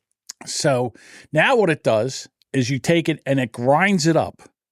And it puts it into a septic tank, and then you have to have it pumped out, like almost like a motorhome. All right. And we used to call because you'd flush it, and you'd hear, and I dubbed it the Turd Muncher 2000. So the Turd Muncher 2000, you would go in, and they have marine toilet paper that's supposed to be more it dissolves. It degrades real fast. Yeah. So my dad's girlfriend, Joanne, has her son and his son's girlfriend over. And apparently the Turd Muncher 2 is going, and that was it. It's just seized up. So my father has to go in and remove the Turd Muncher 2000 and see what's wrong with it. And apparently women take and flush their tampons down the toilet. Well, you could ask Genghis about that because he was a janitor at Camden County College. He said women are the most repulsive. Well, not women themselves. Women's restrooms are the most repulsive enclaves on the planet. You would think that it would be men, but Genghis like, yeah, you get a whole different outlook on women when you go clean up after them in their ladies' rooms because there was a mad shitter at Camden County College. They would like shit. There was somebody that was shitting in the corner, not on the toilet. In the corner, and no toilet paper. What filthy piece of shit. Right, so it begs the question, what were they doing? Shitting in the corner and then crab walking with their fucking pants down around their ankles into a stall to wipe their ass out, and flush that down the toilet. Oh, my God. Oh, yeah. It was like, there was a new janitor that was working, and before they could tell him about the wily ways of disgusting women, there was a quarter on the sink. And the guy was like, oh, look, a quarter. And before Genghis could say, no, don't, stop, he picked the quarter up. And on the bottom half of the quarter, there's all shit on it. Because that was a trick that women were doing, they were like wiping shit on the bottom of a quarter and putting it on the sink. So then when you go to grab it, you get shit on your hands. You know, how fucking piss all over the fucking place. Right. You know, so they said, yeah, you would think it would be the men's room. He said the women's room in Camden County College, the women were worse. That's amazing. That is, it's absolutely amazing I get it. So I've been sitting here thinking whether I want to tell this story. So you'll tell it. Meanwhile, I'm going to have another jackknife. Yeah, I think I'm done with it. It's very good, but it's very... Not you. No. It's just a very sweet... It's as I said, it's a great dessert drink. Yeah. Like if you're having I would have cheesecake. Yes. You know, yes. Pumpkin pie after Thanksgiving. There's a story that if I tell, I can't come back from. I can't. All right, so then don't tell it. Or do tell it, don't come back from it. Now that I've said it, I think I almost have to say this, but I don't know if I really want to. Yeah, everyone's salivating. Well, the problem is that I've had 2.5, 3 old fashions and a jackknife. I have another one. No. So I'm about 19 years old, and I'm dating this girl, and it is Christmas time, and we go over to her house for Christmas, and I get a cramp, and I say, okay, I have to use the bathroom. So I go in to use the bathroom, right? And now, listen, when I go to the bathroom, it's not like this big, giant telephone pole that comes out. I have a normal male shit. It's not too loose. It's not too big. It's, in other words, do you have loose bowels? What's going on? In other words, it's not a toilet clogger. Okay, some people. So it's not like a proud shit where you can walk out of the bathroom with your hands on your hips, legs akimbo. Yes, it's just a normal shit. So I get done. I wipe myself with the normal amount of toilet paper. You know, I'm not one of those people that try to scrub their asshole clean or whatever.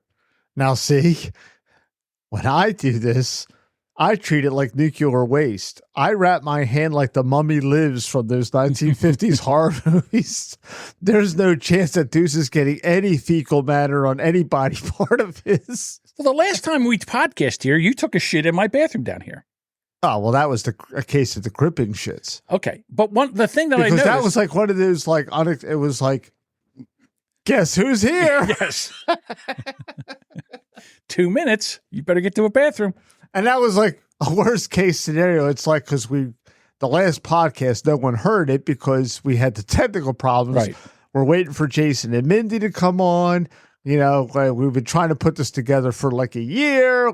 We get our schedules to line up, and Deuce has to take a gut-wrenching shit. But what I noticed, because I'm sitting here waiting for you to come out, I noticed the toilet's flushing. In other words, it seems like you poop and flush. You're a poop and flusher. That comes from being at work.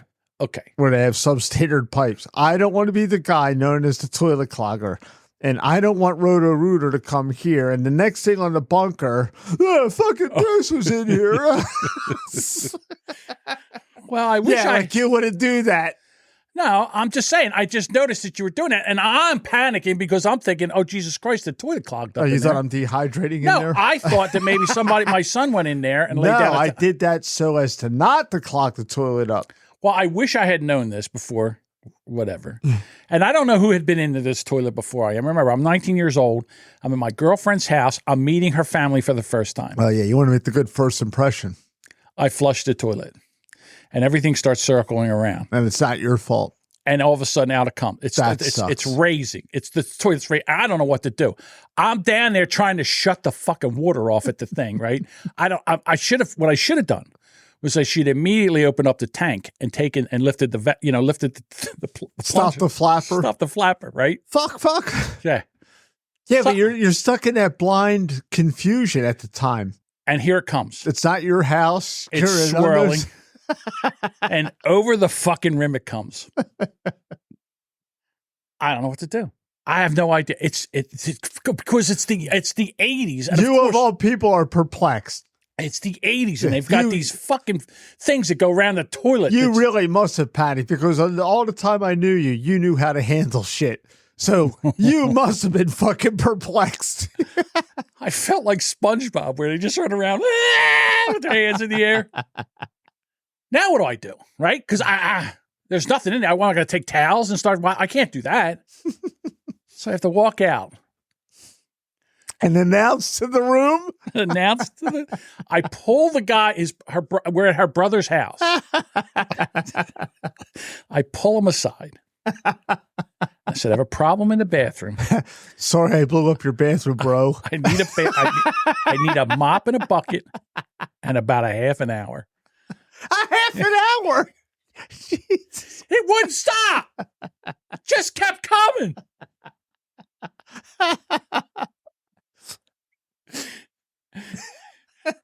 So he goes, don't worry about it. I said, oh, you're not going in there. He goes, that's fine. And we went in there and we cleaned that fucking bathroom and I mopped. I was so embarrassed.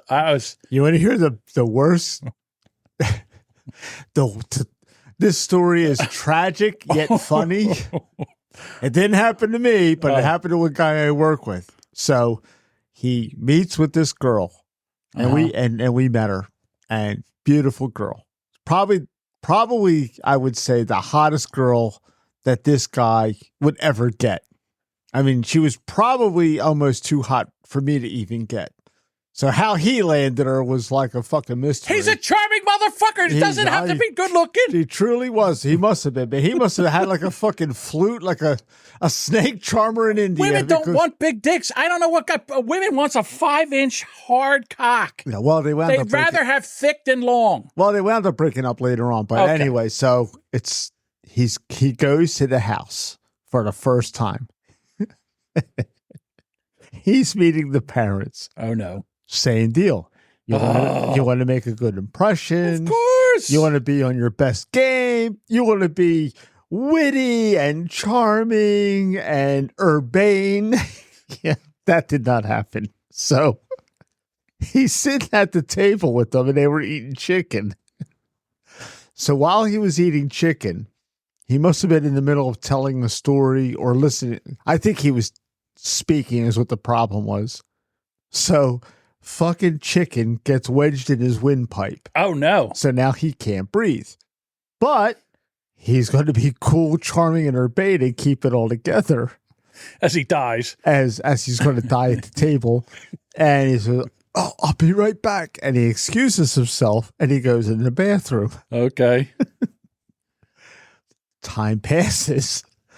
And they get a little concerned at the table because he's been in there like a really long time. So the father, who he's just meeting for the first time, goes to the bathroom and knocks on the door,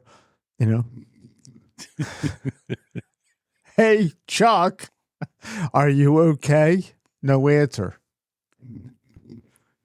Chuck, are you okay? No answer. He fucking breaks the fucking door down, shoulder like a fucking detective movie, and he's laying on the fucking floor, purple. Jesus Christ! Choking to death on chicken. That they had to get him up and give him the Heimlich maneuver. The Heimlich maneuver. The Heimlich maneuver. The Heimlich is something different if you're from Philadelphia. The Heimlich maneuver, and he coughs up a piece of fucking chicken the size of a ping pong ball. So he was willing to die. Then sit there and tell suffer the embarrassment. I went in the bathroom.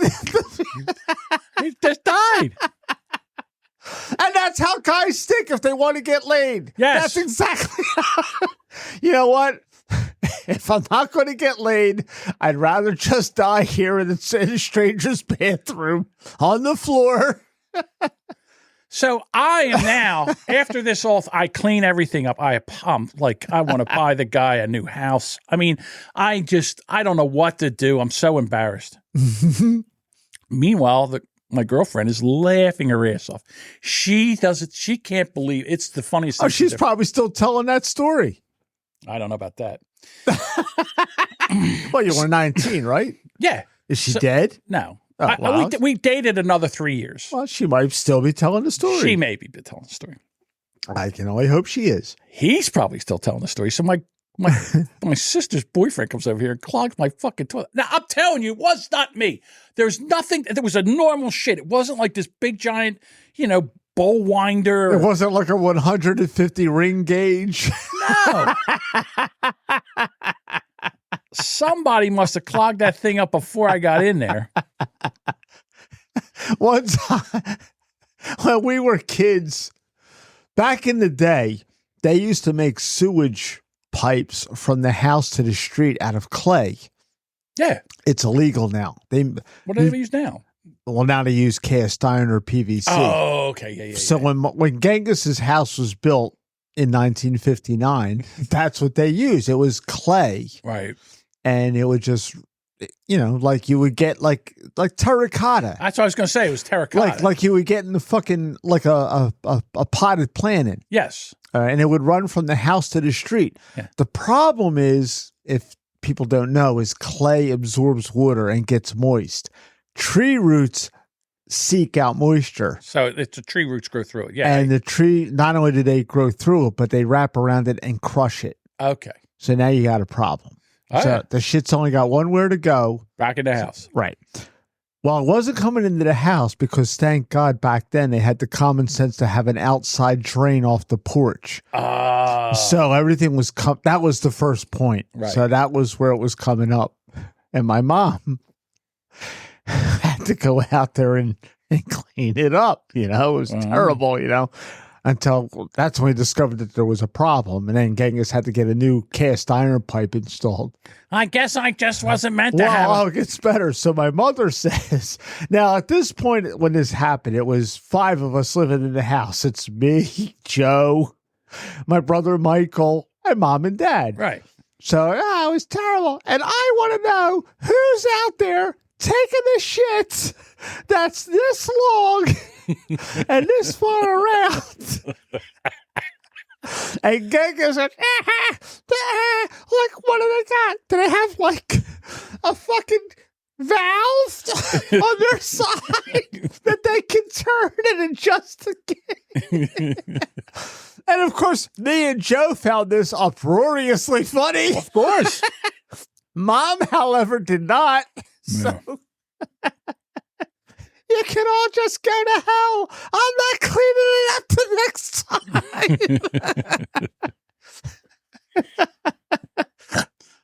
It's just, the good old days. Yeah. So Roto-Rooter, after Thanksgiving, you make a lot of money. Oh. Don't pour gas and cooking oils down in your sink. Don't fuck up your garbage disposal or you'll go without if you live with dudes for 4 years. Don't put clog-causing foods as poultry, skins, celery, fruit, and potato peels down the garbage disposal. Yeah. Diane was using it like a wood chipper. I was expecting to walk out there and see like a broomstick, like just going right down. Jesus Christ. All right. And ladies, we yell because we care. Oh, my God. All right, Deuce. I think we've done it all. I think we've said it all. I think it's time for some podcast shout-outs. Okay. Are you even close to being able to find out where they are? Well, I didn't know we were wrapping shit up. Well, I'm sorry. I should tell you. It's like 2 hours. Is it really? Yeah. I know. Time flies, right? Tempest Fugit. Yes. And I have to figure out what the fuck I'm going to talk about in 2 hours for 30 minutes. Maybe I'll just talk about what we did here. Okay, I'm ready. All right. Clear my throat. That's how professionals do it. Oh, you know what we didn't talk about? What are you doing for Thanksgiving? Oh, what am I doing for Because Thanksgiving? as we record this, we're only a couple of days away. You know something? I'm going to tell you what I'm doing for Thanksgiving, and you're going to feel sorry for me. Are you going to sit in the Wawa parking lot again? Why don't you just bring, you know what? It won't be so bad if you just bring a 5th of Jack Daniels with you and wrap it in a paper bag and just sip quickly from it. And, actually, look to your left, look to your right, and sip quickly from it and wrap it back up. Just take a long pipe and put it from the exhaust right into the back window. Wow, it's not that bad. Jesus Christ. Hell, I'll just come here and shoot you if that's what you want. Ow. Now I want to go to sleep and never wake up. I'll shoot you with love. Love you. Love you, buddy. Oh, I thought you were going to John's for the podcast. Yeah, we won't be doing that anymore. I had to put him down. I'll have to buy a throw down just to throw it down next to your corpse.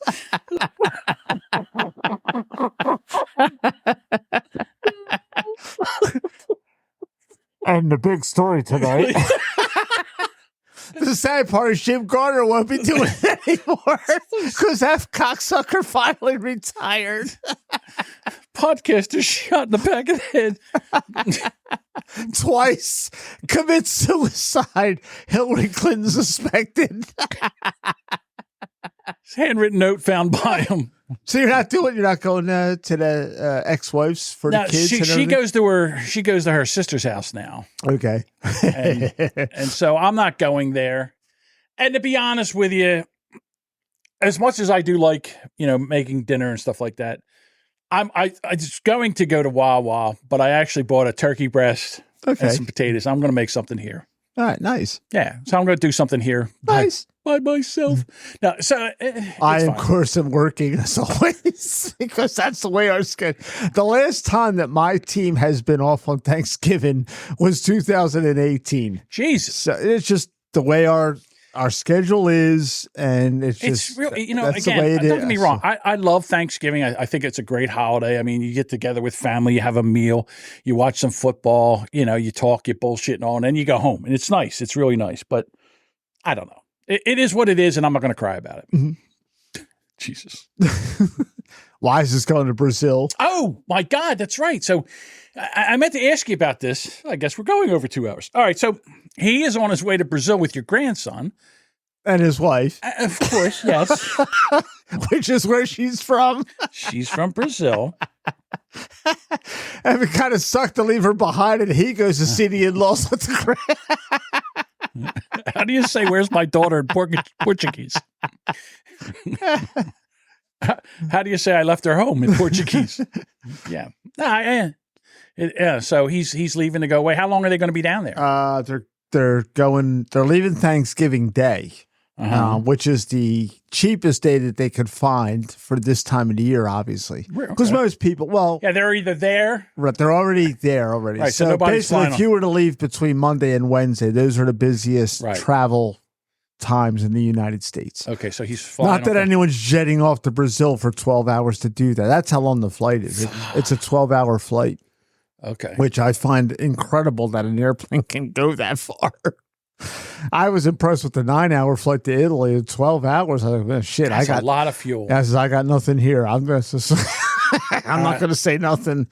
So they're going out then, and they're coming back December the 4th. Okay. So they will miss the celebration of the birth of Deuce. Yes. But they will be here for the celebration of, or the observation of the birth of Diane. Oh, well, that's good. Yeah, because that's how December goes. It's the celebration of the birth of Deuce. Right.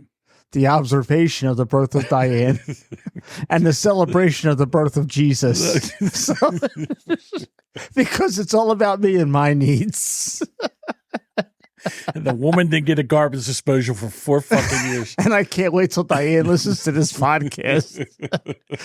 My right arm is bruising up as we speak. Nice guy. So that's what we'll be doing.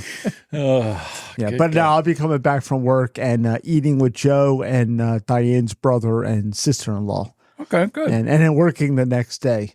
All right. I got it. That's de rigueur for us. Have another old fashioned. Deuce, I'm telling you right now. Here's the thing. I think that podcasting should be put out in its just rawest form. You know how I would sit there and I think what I'm doing is I am going to process this audio so everybody can hear us and then just put it out. No, everything. It's just everything. You making the drinks, everything. Everything that we recorded is from the music until the end is going out. The girl from Ipanema? Yes. Which means that this podcast will drop a half an hour from now. Well, you see how fast the Boomer Bunker comes out. Yeah. It comes out that night. And same thing with the Daily Jamingo. They come. I don't edit them at all. I process and put them out. Mm-hmm. That's what I'm doing with this bitch. Process it, roll it out. Fuck it. Warts and all. That's it. All right. Podcast shout out. This is the Drunken Jamingo speaking. I'm serious. It's fine. All right. That'll be in there. All right. If you are looking for some other great independent podcasts to check out, we highly recommend these podcasts. The Jason and Mindy podcast with Jason and Mindy. What are you laughing at? I'm sorry. I looked over in the chat and Fictitious Burglar, whatever his fucking name is, says, Deuce, I dare you to roofie John. Where the fuck does that come from? Yeah, I'm not going to anally rape John. That's not happening because that's where roofies are usually used. If I roofie John, I will just quietly creep up the stairs and drive away. I wake up. What happened to Deuce? All right.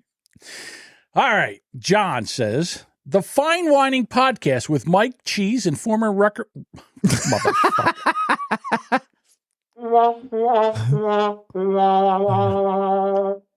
The Fine Whining Podcast with Cheese, Mike, and former rubbernecker Devin.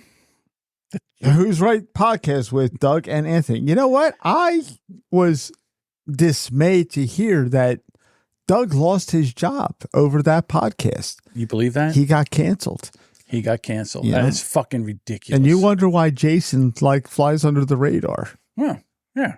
Just like. Yeah, and not only that, but he has to put out content that he feels is safe enough that he's not going to get canceled. Yeah. It's fucking bullshit. It is, because when we started this, that's how fast it turned. Because in 2016, I had no worries about that.